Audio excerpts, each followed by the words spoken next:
দুর্গাপুর জাতীয় সড়কের সম্প্রসারণের কাজ শুরু হয়েছে দীর্ঘদিন, আর সেই কারণেই এই জাতীয় সড়কের বিভিন্ন জায়গায় তৈরি করতে হচ্ছে ওভারব্রিজ।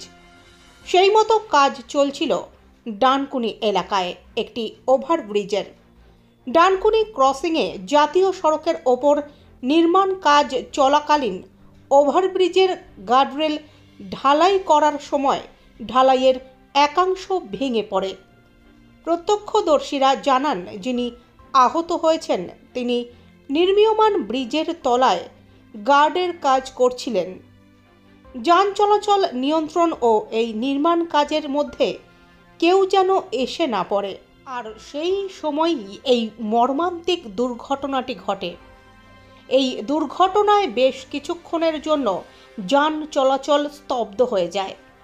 ঘটনার খবর পেয়ে ঘটনাস্থলে এসে পৌঁছয় ডানকুনি থানার পুলিশ। ইতিমধ্যেই গুরুতর আহত ব্যক্তিকে শ্রীরামপুর হাসপাতালে নিয়ে যাওয়া হয়েছে। পাশাপাশি স্থানীয় বাসিন্দাদের অভিযোগ, নিম্নমানের সামগ্রী দিয়ে এই কাজ করা হচ্ছে। কাজের শুরুতেই যদি এই অবস্থা হয় তাহলে আগামী দিনে কি হবে, সেটাই এখন সবচেয়ে বড় প্রশ্ন। পাশাপাশি এদিন একটা বড় দুর্ঘটনার হাত থেকে বাঁচল একটা প্রাণ। এলাকাবাসীর আরও অভিযোগ, এটা প্রথম থেকেই এরকমভাবে কাজ করছে, কোনো কথাই শুনছে না। আপনারা জানেন, এর আগে আমাদের মন্ত্রী সাহেব এসেছিলেন, মন্ত্রী বেচারাম মান্না। তিনি এনএইচের আধিকারিকদের নিয়ে, স্টাফদের নিয়ে মিটিং করেছিলেন, আমরা সেখানে উপস্থিত ছিলাম। এমনকি এই যে এখানে হাইড্রেন করার কথা, সেটাও কিচ্ছু করেননি, কাঁচা পর্যন্ত কেটে দেননি, সেটা আমাদের মিউনিসিপ্যালিটি থেকে কাটতে হয়েছে। অনেক মানুষের অসুবিধা হচ্ছে, কোনো প্রোটেকশান ছাড়া এরকমভাবে কাজ করানো। আজকে ওনাদের মানে পার্মানেন্ট স্টাফ না হলেও ক্যাজুয়াল স্টাফও তো আহত হলো, এবারে আরও অনেক মানুষ তো আহত হতে পারতো, নিহত হতে পারতো। তাহলে এই ধরনের কাজগুলোকে একটু প্রোটেকশান নিয়ে কাজ করা উচিত। এবং আপনারা দেখেছেন যে যেভাবে ধুলো ওড়ে, চোখেতে মানুষ দেখতে পায় না, ধুলোবালি এত উঠতে থাকে, কিন্তু ওনারা কোনো কর্ণপাত করে না, কোনো জল দেওয়ার দেয়, কোনো কিছু নেই। কাজটা ওনারা করে খালি বেরিয়ে যেতে চাইছেন। আমরা অথচ ডানকুনিতে এত ক্লিয়ারেন্স দিয়েছে, এত সুন্দরভাবে এখানে কাজ হচ্ছে।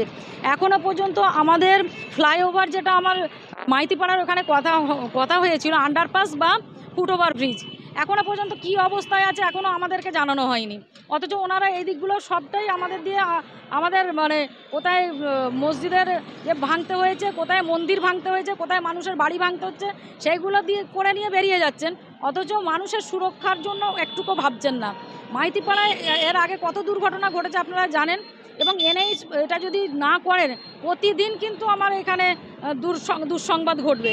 তা আমি চাইব এনএইচের দৃষ্টি আকর্ষণ করতে, যে ওনারা যথাশীঘ্র সম্ভব আমাদের মাইতিপাড়ার ফুটওভার ব্রিজ বা সাবওয়ে যেটা হোক একটা করে দিন, এবং যে সমস্ত কাজ করছেন এগুলো সুরক্ষিতভাবে করুন, আর কোনো মানুষের না অসুবিধা না হয়।